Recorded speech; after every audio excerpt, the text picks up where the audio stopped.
ತಂದಾನೇ ನನಿತಾನ.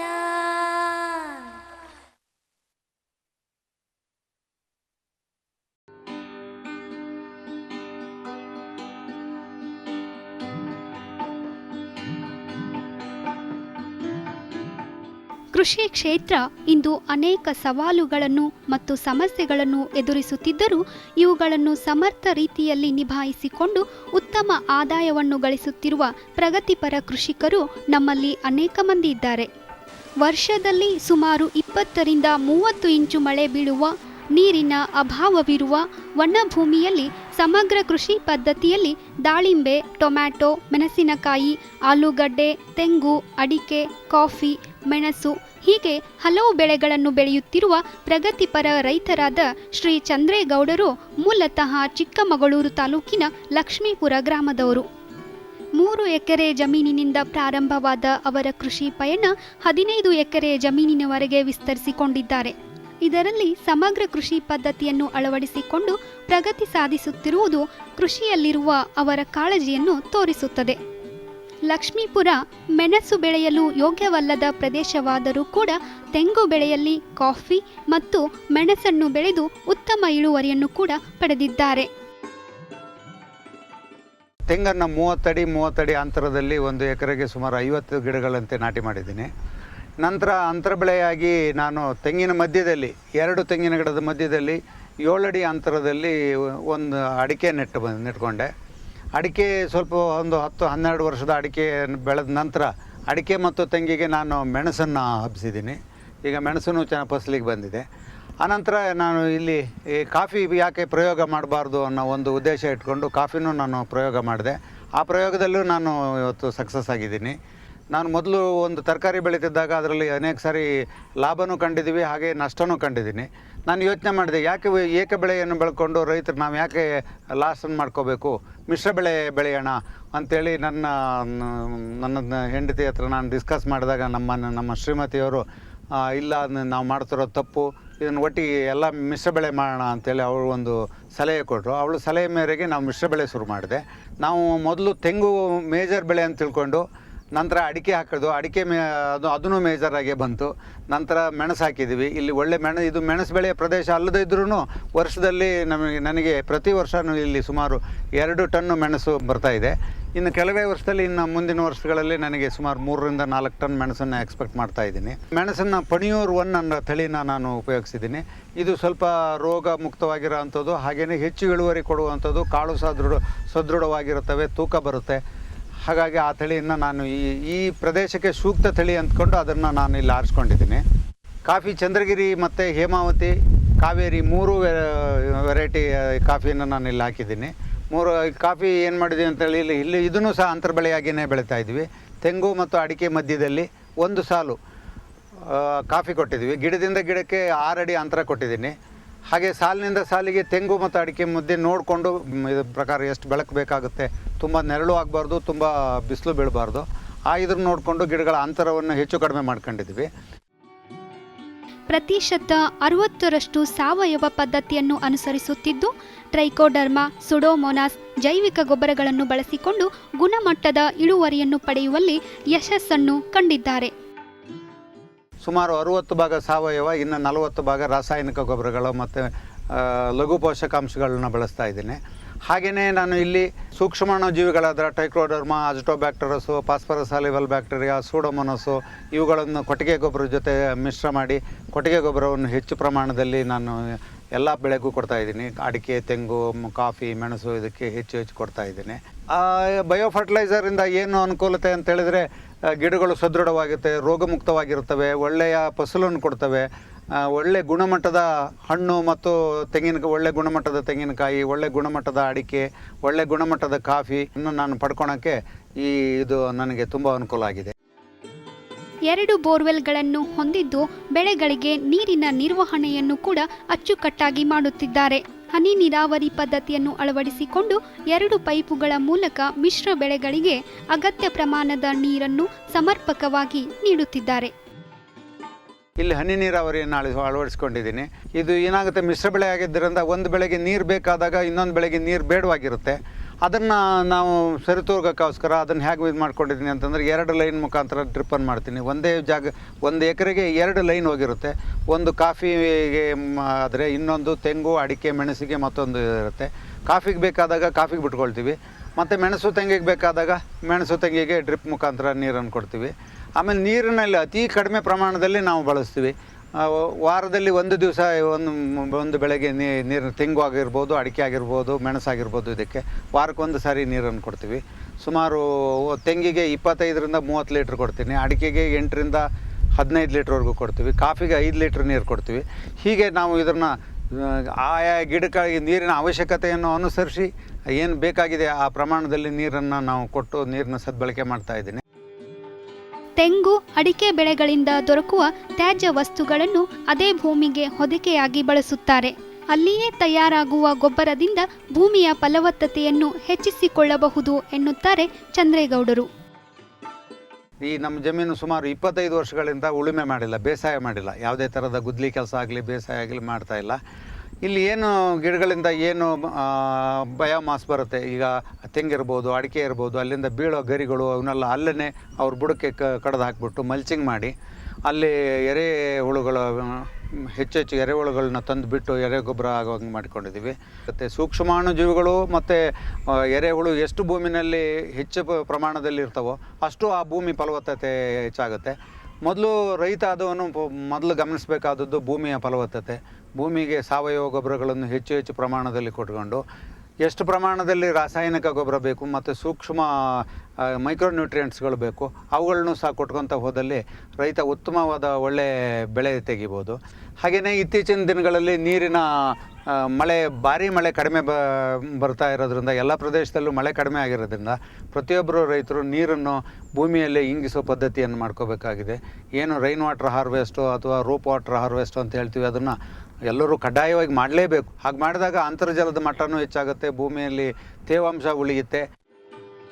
ನೀರು ಮತ್ತು ಗೊಬ್ಬರದ ಸಮರ್ಥ ನಿರ್ವಹಣೆಯಿಂದ ರೋಗಮುಕ್ತ ಬೆಳೆ ಬೆಳೆಯಲು ಸಾಧ್ಯ ಎನ್ನುವುದು ಅವರ ಅನುಭವ.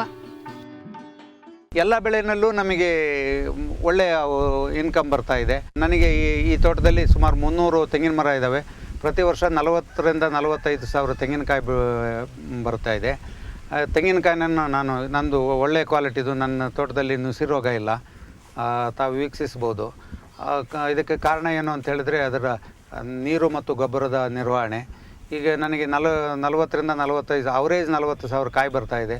ಒಂದು ಕಾಯಿಗೆ ನಾನು ಸುಮಾರು 14ರಿಂದ 15 ರೂಪಾಯಿನಲ್ಲಿ ನಾನು ವ್ಯಾಪಾರ ಮಾಡ್ತಾಯಿದ್ದೀನಿ. ಹಾಗೆಯೇ ಇಲ್ಲಿ ನನಗೆ ಸುಮಾರು 400ರಿಂದ 450 ಕ್ವಿಂಟಾಲ್ ಅಡಿಕೆ ಬರ್ತಾ ಇದೆ. ಅಡಿಕೆನಲ್ಲೂ ನನಗೆ ಒಳ್ಳೆಯ ಉತ್ಪತ್ತಿ ಇದೆ. ಸುಮಾರು ಈಗ ನನಗೆ ಕಳೆದ ವರ್ಷ 1800 kg ಮೆಣಸಾಗಿತ್ತು. 600 ರೂಪಾಯಿ ಕೆಜಿಗೆ 600 ರೂಪಾಯಿ ರೇಟಲ್ಲಿ ನಾನು ಮೆಣಸನ್ನು ಕೊಟ್ಟಿದ್ದೇನೆ. ಹಾಗೆಯೇ ಇಲ್ಲಿ ನನಗೆ ಸುಮಾರು 100ರಿಂದ 125 ಚೀಲ ಕಾಫಿ ಬರ್ತಾಯಿದೆ. ಇದು 4ನೇ ವರ್ಷ. ಈ ಮುಂದಿನ ವರ್ಷದಿಂದ ನಾನು ಕಾಫಿನ ಸುಮಾರು 200ರಿಂದ 250 ಮೂಟೆ ಕಾಫಿ ಎಕ್ಸ್ಪೆಕ್ಟ್ ಮಾಡ್ತಾಯಿದ್ದೀನಿ. ಸೊ ಅದು ಒಂದು ಒಳ್ಳೆಯ ನನಗೆ ಉತ್ಪತ್ತಿನೇ ಆಗ್ತಾಯಿದೆ. ನನಗೆ ಖರ್ಚು ವೆಚ್ಚಗಳಲ್ಲಿ ನಾನು ಈಗ ಯಾವುದಾದ್ರೂ ಒಂದು ಬೆಳೆದು ಸಂಪೂರ್ಣ ಎಲ್ಲ ಖರ್ಚಿಗೆ ಹೋಗುತ್ತೆ. ಇನ್ನು ಉಳಿದ 3 ಬೆಳೆದು ನನಗೆ ಸ್ವಂತ ಮೇಲಿನ ಇದಾಗುತ್ತೆ. ನನಗೆ ಬರೋ ಉತ್ಪತ್ತಿಯನ್ನು ನಾನು 3 ಭಾಗ ಮಾಡ್ಕೊಂಡಿರ್ತೀನಿ. ಒಂದು ತೋಟದ ನಿರ್ವಹಣೆಗೆ 1 ಭಾಗ, ಇನ್ನು ಉಳಿದು 1 ಭಾಗ ನಮ್ಮ ಕೂಲಿ ಕಾರ್ಮಿಕರಿಗೆ 1 ಭಾಗ, ಇನ್ನು 30%, ಇನ್ನು 10% ಅದರಲ್ಲಿ ನಾನು ಅದನ್ನು ಸೇವಿಂಗ್ಸಿಗೋಸ್ಕರ ಯಾವುದಾದ್ರೂ ಮಳೆಗಳೇ ಬಂದಾಗ ನಮಗೆ ತೊಂದರೆ ಆದಾಗ ಅಂಥೇಳಿ 10% ಮಾತ್ರ ನಾನು ಸೇವಿಂಗ್ಸಿಗೆ ಉಪಯೋಗಿಸ್ತೀನಿ. ಇನ್ನು 30%ನ್ನು ನಾನು ನನ್ನ ಇತರೆ ಖರ್ಚುಗಳಿಗೆ ನಾವು ಉಪಯೋಗಿಸ್ಕೊಂತೀವಿ. ಚೈನಾ, ಆಸ್ಟ್ರೇಲಿಯಾ, ಇಸ್ರೇಲ್ ದೇಶಗಳಿಗೆ ಕೃಷಿ ಪ್ರವಾಸವನ್ನು ಮಾಡಿ ಅನೇಕ ಮಾಹಿತಿಗಳನ್ನು ತಿಳಿದುಕೊಂಡು ತಮ್ಮ ಜಮೀನಿನಲ್ಲಿ ಅಳವಡಿಸಿಕೊಂಡಿದ್ದಾರೆ. ನಾನೀಗಾಗಲೇ ಸುಮಾರು ದೇಶಗಳಲ್ಲಿ ಕೃಷಿಯನ್ನು ನಾನು ಚೈನಾ 3 ಸಾರಿ ಚೈನಾಕ್ಕೆ ಕೃಷಿ ಅಧ್ಯಯನಕ್ಕೋಸ್ಕರನೇ ಹೋಗಿದ್ದೀನಿ. ಹಾಗೆ ಆಸ್ಟ್ರೇಲಿಯಾ ಹೋಗಿದ್ದೀನಿ, ಇಸ್ರೇಲ್ ಹೋಗಿದ್ದೀನಿ. ಬೇರೆ ಬೇರೆ ದೇಶಗಳಲ್ಲಿ ಪ್ರವಾಸ ಮಾಡಿ ಅಲ್ಲಿ ಏನು ಯಾವ ಕೃಷಿಯನ್ನು ಯಾವ ರೀತಿ ಕೃಷಿ ಮಾಡ್ತಾರೆ, ಯಾವ ಕೃಷಿಯನ್ನು ಯಂತ್ರೋಪಕರಣಗಳನ್ನ ಹೇಗೆ ಉಪಯೋಗಿಸ್ಕೊತಾರೆ, ಇದರ ಬಗ್ಗೆ ನಾನು ಅಧ್ಯಯನ ಮಾಡಿ ಎಷ್ಟು ಸಾಧ್ಯವಾದದ್ದು ಅಷ್ಟನ್ನು ನಾನು ಇಲ್ಲಿ ನನ್ನ ಜಮೀನಿನಲ್ಲಿ ಅಳವಡಿಸಿಕೊಂಡು ಹೆಚ್ಚು ಬೆಳೆ ತೆಗೆಯೋಕ್ಕೆ ನಾನು ಪ್ರಯತ್ನ ಪಡ್ತಾ ಇದ್ದೀನಿ. ತಮ್ಮ ಪ್ರದೇಶಕ್ಕೆ ಅಪರೂಪವಾದ ದಾಳಿಂಬೆ ಬೆಳೆಯನ್ನು ಬೆಳೆದು ಒಳ್ಳೆಯ ಗುಣಮಟ್ಟ ಹಾಗೂ ಉತ್ತಮ ಇಳುವರಿ ಪಡೆಯುವುದರ ಜೊತೆಗೆ ಹೆಚ್ಚಿನ ಆದಾಯವನ್ನು ಗಳಿಸುವಲ್ಲಿ ಚಂದ್ರೇಗೌಡರು ಯಶಸ್ವಿಯಾಗಿದ್ದಾರೆ.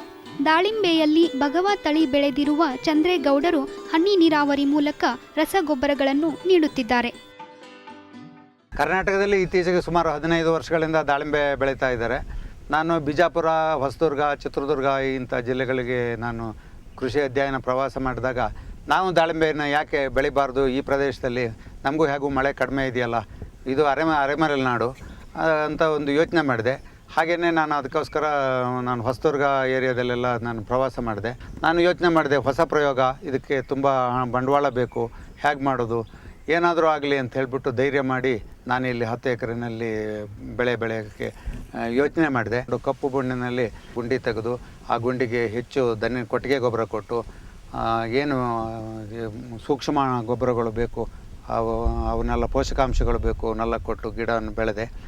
ಈಗ ದಾಳಿಂಬೆ ತುಂಬ ಸೊಗಸಾಗಿ ಬಂದಿದೆ. ಒಂದು ಗಿಡನಲ್ಲಿ ಸುಮಾರು ಮೊದಲನೇ ಬೆಳೆ ಇದು 20ರಿಂದ 25 kg ದಾಳಿಂಬೆ ಬರ್ತಾಯಿದೆ. ಒಳ್ಳೆ ಬೆಲೆನೂ ಸಿಕ್ಕಿದೆ ನನಗೆ. 68 ರೂಪಾಯಿನಲ್ಲಿ ನಾನು ಎಲ್ಲ ಹೋಲ್ಸೇಲ್ ಅಂದರೆ ಚಿಕ್ಕದು ದೊಡ್ಡದು ಎಲ್ಲ ಸೈಜಿಂದು ಸೇರಿಬಿಟ್ಟು 1 kgಗೆ 68 ರೂಪಾಯಿನಲ್ಲಿ ವ್ಯಾಪಾರ ಮಾಡಿದ್ದೀನಿ. ಒಳ್ಳೆ ಬೆಳೆ ಬಂದಿದೆ. ದಾಳಿಂಬೆಗೆ ಅನೇಕ ರೋಗಗಳು ಬರ್ತವೆ, ಅವನ್ನೆಲ್ಲ ಮುಂಜಾಗ್ರತೆ ಕ್ರಮ ಅನುಸರಿಸಿ ನಾವು ಕ್ರಮಬದ್ಧವಾಗಿ ಮಾಡಿದಾಗ ದಾಳಿಂಬೆಯನ್ನು ಸಹ ಇಲ್ಲಿ ಬೆಳಿಬೋದು. ತಮ್ಮ ದಾಳಿಂಬೆ ತೋಟದ ಸುತ್ತಲೂ ಫಿಶ್ ನೆಟ್ ಅನ್ನು ಬಳಸಿರುವುದು ವಿಶೇಷವಾಗಿದ್ದು, ಹಂದಿ, ಅಳಿಲು ಮುಂತಾದ ಪ್ರಾಣಿಗಳಿಂದ ಬೆಳೆಗೆ ಉಂಟಾಗಬಹುದಾದ ಹಾನಿಯನ್ನು ತಡೆಗಟ್ಟಬಹುದು ಎನ್ನುತ್ತಾರೆ ಅವರು. ಈ ದಾಳಿಂಬೆಗೆ ಸುತ್ತ ನೆಟ್ ಹಾಕಿದ್ದೀನಿ. ನೆಟ್ಟು ಅಂತಂದರೆ ಸಾಮಾನ್ಯವಾಗಿ ಎಲ್ಲರೂ ಏನಾಗ್ತಾರೆ ಅಂತ ಹೇಳಿದ್ರೆ ಶೇಡ್ ನೆಟ್ ಹಾಕ್ತಾರೆ. ಇದನ್ನು ಸುಮಾರು 6 ಅಡಿ ಎತ್ತರಕ್ಕೆ ಅಥವಾ 4ರಿಂದ 6 ಅಡಿ ಎತ್ತರಕ್ಕೆ ಮಾತ್ರ ಹಾಕ್ತಾರೆ. ನಾವು ಇದು ಫಿಶ್ ನೆಟ್ ಹಾಕಿದ್ದೀವಿ. ಈ ಫಿಶ್ ನೆಟ್ ಹಾಕೋದ್ರಿಂದ ಏನಾಗುತ್ತೆ ಅಂತ ಹೇಳಿದ್ರೆ ಈ ದಾಳಿಂಬೆಗೆ ಒಂದು ರಸ ಇರುವ ಕೀಟ ಬರುತ್ತೆ, ಮಾತ್ ಅಂತ ಹೇಳ್ಬಿಟ್ಟು. ಇದು ಆ ಮಾತನ್ನು ಅದು ಹೊರಗಡೆಯಿಂದಲೇ ತಡೆಯುತ್ತೆ. ಹಾಗೆಯೇ ದಾಳಿಂಬೆಗೆ ಇಲಿ ಮತ್ತು ಅಳಿಲಿನ ಕಾಟ ಜಾಸ್ತಿ ಇರುತ್ತೆ. ಈ ಬಲೆ ಹಾಕೋದ್ರಿಂದ, ಈ ನೆಟ್ ಹಾಕೋದ್ರಿಂದ ಇಲಿ ಮತ್ತು ಅಳಿಲು ಇದು ಒಳಗಡೆ ಪ್ರವೇಶ ಮಾಡಲ್ಲ. ಹಾಗೆ ಕಾಡು ಪ್ರಾಣಿಗಳು ಇದ್ರ ಒಳಗಡೆ ಹಂದಿ ಇವೆಲ್ಲ ಇದೆ, ಅವು ಬರೋದಿಲ್ಲ. ಈ ಉದ್ದೇಶದಿಂದ ಈ ನೆಟ್ ಹಾಕ್ಕೊಂಡಿದ್ದೀನಿ. ನಮ್ಮ ಶತ್ರುಗಳಿಗಿಂತ ಮಿತ್ರಗಳು ಜಾಸ್ತಿ ಇದ್ದಾರೆ. ಈ ಮಿತ್ರಗಳಲ್ಲಿ ಪಕ್ಷಿಗಳು ಒಂದು. ಸಾಮಾನ್ಯವಾಗಿ ರೈತರು ಏನು ತಿಳಿತಾರೆ ಅಂತ ಹೇಳಿದ್ರೆ ಹಕ್ಕಿಗಳು ಬಂದುಬಿಟ್ರೆ ಇವು ನಮ್ಮ ಹಣ್ಣನ್ನು ತಿಂದು ಹಾಳು ಮಾಡ್ತವೆ ಅಂತೇಳ್ಬಿಟ್ಟು ಕ್ರಿಮಿನಾಶಕನ ಉಪಯೋಗಿಸಿ ಆ ಪಕ್ಷಿಗಳನ್ನೆಲ್ಲ ಸಾಯಿಸ್ತಾರೆ. ನಾವು ಅದನ್ನು ಮಾಡ್ತಾಯಿಲ್ಲ. ಇದರಲ್ಲಿ ದಾಳಿಂಬೆಗೆ ಗಿಳಿ ಒಂದೇ ಶತ್ರು ಬಿಟ್ಟರೆ ಇನ್ಯಾವುದೂ ಇಲ್ಲ. ಗಿಳಿನೂ ಅದು ಸಹ ಬರೋದು ಹೇಗೆ ಬರುತ್ತೆ ಅಂದರೆ ಬೆಳಗಿನ ಟೈಮು ಒಂದು 7:30ಯಿಂದ 8:30ವರೆಗೆ ಬರುತ್ತೆ. ಮತ್ತು ಅದು ಬಿಟ್ಟರೆ ನಂತರ ಸಂಜೆ 3:30ಯಿಂದ 4 ಗಂಟೆ ಬರುತ್ತೆ. ಆ ಟೈಮಲ್ಲಿ ಅದು ಬೆಳಗ್ಗೆ ಯಾವಾಗ ಬರುತ್ತೆ, ಅದು ಹೊಟ್ಟೆ ಹಸ್ಕೊಂಡು ಬಂದಿರುತ್ತೆ. ಆ ಟೈಮಲ್ಲಿ ಅದನ್ನು ಓಡಿಸ್ಬಿಟ್ರೆ ದೂರ ಹೋಗ್ಬಿಡುತ್ತೆ, ಮತ್ತೆ ಪುನಃ ಅದು ವಾಪಸ್ ಅಟ್ಯಾಕ್ ಮಾಡಲ್ಲ. ಇದೊಂದು ಮುಖ್ಯವಾಗಿ ರೈತ ಗಮನಿಸಬೇಕು. ಅದು ಬಂದು ಹಣ್ಣು ತಿಂದ ಮೇಲೆ ಓಡಿಸೋದಲ್ಲ, ಹಣ್ಣು ತಿನ್ನೋಕೆ ಮೊದಲೇ ಓಡಿಸ್ಬೇಕು. ಆವಾಗೇನಾಗುತ್ತೆ, ಅದು ದೂರ ಹೋಗುತ್ತೆ. ಹಾಗೆ ಅಲ್ಲಿ ಗಿಳಿನ ಇದು ಮಾಡ್ತೀವಿ. ಈ ಪೆಸ್ಟ್ಗಳನ್ನ ನಾವು ಯಾಕೆ, ಈ ಪೆಸ್ಟ್ ಕಂಟ್ರೋಲ್ ಮಾಡೋಕ್ಕೆ ನಮಗೆ ಬೆಸ್ಟ್ ಅಂದರೆ ಈ ಬರ್ಡ್ಸ್ಗಳು. ಇಲ್ಲಿ ನೂರಾರು ಥರದ ಪಕ್ಷಿಗಳು ಬರ್ತವೆ. ಅವು ನಾವು ಯಾವನ್ನೂ ಡಿಸ್ಟರ್ಬ್ ಮಾಡಲ್ಲ, ಅವನ್ನು ಓಡಿಸೋದಿಲ್ಲ. ಅವು ಅಲ್ಲಿರುವ ಚಿಟ್ಟೆ ಮತ್ತು ಅಲ್ಲಿರುವ ಹುಳುಗಳನ್ನೆಲ್ಲ ಹುಡುಕಿ ತಿಂದು ಕಂಟ್ರೋಲ್ ಮಾಡ್ತವೆ. ದಾಳಿಂಬೆಯನ್ನು ಪ್ರಮುಖವಾಗಿ ಕಾಡುವ ರಸ ಹೀರುವ ಕೀಟಗಳನ್ನು ನಿಯಂತ್ರಿಸಲು ಕಡಿಮೆ ವೆಚ್ಚದ ಅವರದೇ ಆದ ತಾಂತ್ರಿಕತೆಯನ್ನು ಅಳವಡಿಸಿಕೊಂಡಿದ್ದಾರೆ. ಹಗಲು ಹೊತ್ತಿನಲ್ಲಿ ಸೋಲಾರ್ ಟ್ರ್ಯಾಪ್ ಹಾಗೂ ರಾತ್ರಿ ವೇಳೆಯಲ್ಲಿ ಲೈಟ್ ಟ್ರ್ಯಾಪ್ಗಳನ್ನು ಬಳಸುತ್ತಿರುವುದರಿಂದ ಪ್ರತಿಶತ 50ರಷ್ಟು ರಸ ಹೀರುವ ಕೀಟಗಳನ್ನು ಯಶಸ್ವಿಯಾಗಿ ನಿಯಂತ್ರಿಸಲು ಸಾಧ್ಯವಾಗಿದೆ ಎನ್ನುತ್ತಾರೆ ಚಂದ್ರೇಗೌಡರು. ದಾಳಿಂಬೆಯಲ್ಲಿ ಜುಲೈ, ಆಗಸ್ಟ್ ಮತ್ತು ಸೆಪ್ಟೆಂಬರ್ ತಿಂಗಳಲ್ಲಿ ಹಣ್ಣು ಬೆಳೆ ಬಂದಾಗ ಮಾತಂತ ಒಂದು ಕೀಟ ಬಂದು ಇದಕ್ಕೆ ತುಂಬ ಹಾನಿ ಮಾಡುತ್ತೆ ಹಣ್ಣನ್ನು. ಅದೇನು ಮಾಡುತ್ತೆ ಅಂದರೆ ಹಣ್ಣನ್ನು ಮೇಲ್ಭಾಗ ಕುಳಿತು ಅದರಲ್ಲಿ ರಸ ಹೀರುತ್ತೆ. ಆವಾಗ ಹಣ್ಣೆಲ್ಲ ಹಾಳಾಗಿ ಹೋಗುತ್ತೆ. ಒಳ್ಳೆ ಕಳಿತ ಮಾಗಿದ ಮತ್ತು ದಪ್ಪ ಇರೋ ಹಣ್ಣುಗಳ ಮೇಲೇ ಇದು ಸಾಮಾನ್ಯವಾಗಿ ಬಂದು ಈ ಕೀಟ ದಾಳಿಂಬೆ ಡ್ಯಾಮೇಜ್ ಮಾಡುತ್ತೆ. ಅದಕ್ಕೆ ಇದನ್ನು ನಾವು ಸುಲಭವಾಗಿ ಏನು ನ್ಯಾಚುರಲಾಗಿ ಯಾವ ಥರ ಕಂಟ್ರೋಲ್ ಮಾಡ್ಬೋದು ಅಂತ ಹೇಳಿದರೆ, ಈ ನಾವು ಲೈಟ್ ಟ್ರ್ಯಾಪಿಂಗ್ ಇದು ಏನು ಮಾಡ್ತೀವಿ ಅಂದರೆ ಸಂಜೆ 7 ಗಂಟೆಗೆ ಲೈಟನ್ನು ಹಾಕಿಬಿಟ್ಟು ಅದ್ರ ಕೆಳಗಡೆ ಒಂದು ಬಕೆಟು ಅಥವಾ ಒಂದು ಬುಟ್ಟಿನಲ್ಲಿ ನೀರು ಮತ್ತು ಸ್ವಲ್ಪ ಸೀಮೆ ಎಣ್ಣೆ ಹಾಕಿಬಿಟ್ಟು ಇಡ್ತೀವಿ. ಇದರಿಂದ ಹಾರಾಡುವ ಕೀಟಗಳೆಲ್ಲ 7 ಗಂಟೆಯಿಂದ ರಾತ್ರಿ 1 ಗಂಟೆವರೆಗೂ ಈ ಕೀಟ ಬಾಧೆ ಹೆಚ್ಚಿಗೆ ಇರೋದು. ಇದು ಸಾಮಾನ್ಯವಾಗಿ 7ರಿಂದ 1 ಗಂಟೆವರೆಗೆ ಇದರಲ್ಲಿ ಬಂದು ಮ್ಯಾಕ್ಸಿಮಮ್ ಇದರಲ್ಲಿ ಬಿದ್ದೋಗುತ್ತೆ. ಆಮೇಲೆ ರಾಸಾಯನಿಕಕ್ಕೂ ಇದಕ್ಕೂ ಹೋಲಿಸಿದಾಗ ಸಾಮಾನ್ಯವಾಗಿ 1 ಎಕರೆ ಇದನ್ನು ರಾಸಾಯನಿಕ ಕೆಮಿಕಲ್ ಇವನ್ನು ಹೊಡೆದು ನಾವು ಕಂಟ್ರೋಲ್ ಮಾಡಬೇಕು ಅಂತ ಹೇಳಿದರೆ 1 ಎಕರೆಗೆ 4ರಿಂದ 5 ಸಾವಿರ ರೂಪಾಯಿ ಖರ್ಚಾಗುತ್ತೆ. ಬಟ್ ಇಲ್ಲಿ ನಮಗಾಗೋದು ಕೇವಲ ಒಂದು 100 ರೂಪಾಯಿ. ಈ ಮಾಗಿದ ಬಾಳೆಹಣ್ಣನ್ನು ಒಂದು ಪ್ಲಾಸ್ಟಿಕ್ ಚೀಲದಲ್ಲಿ ಕಟ್ಟಿಬಿಟ್ಟು ಎಲ್ಲೇ ಗಿಡಗಳ ಮಧ್ಯೆ ಒಂದೊಂದು ಗೂಟದಲ್ಲಿ ಒಂದು ಎಕರೆಗೆ ಸುಮಾರು 20ರಿಂದ 25 ಹಣ್ಣುಗಳು ಕಟ್ಟೋದ್ರಿಂದ ಏನು ಈ ರಸಹೀರ ಕೀಟ ಇದೆ ನೇರವಾಗಿ ಹಣ್ಣಿಗೆ ದಾಳಿಂಬೆ ಹಣ್ಣಿಗೆ ಹೋಗೋದ್ರ ಬದಲಾಗಿ ಈ ಬಾಳೆಹಣ್ಣಿನ ಮೇಲೆ ಬಂದು ಕೂರುತ್ತೆ. ಆಗ ನಾವು ರಾತ್ರಿ ಸಂಜೆ ಹೊತ್ತು 7 ಗಂಟೆಯಿಂದ ರಾತ್ರಿ 11 ಗಂಟೆ 12 ಗಂಟೆವರೆಗೆ ಇದನ್ನು ಟಾರ್ಚ್ ಹಾಕ್ಕೊಂಡು ಆ ಕೀಟನ ಹಿಡಿದು ಇಲ್ಲಿ ಸಾಯಿಸ್ಬೋದು. ಇದಕ್ಕೆ ತಗುಲುವ ವೆಚ್ಚ ರೈತರಿಗೆ ಭಾರಿ ಕಡಿಮೆ.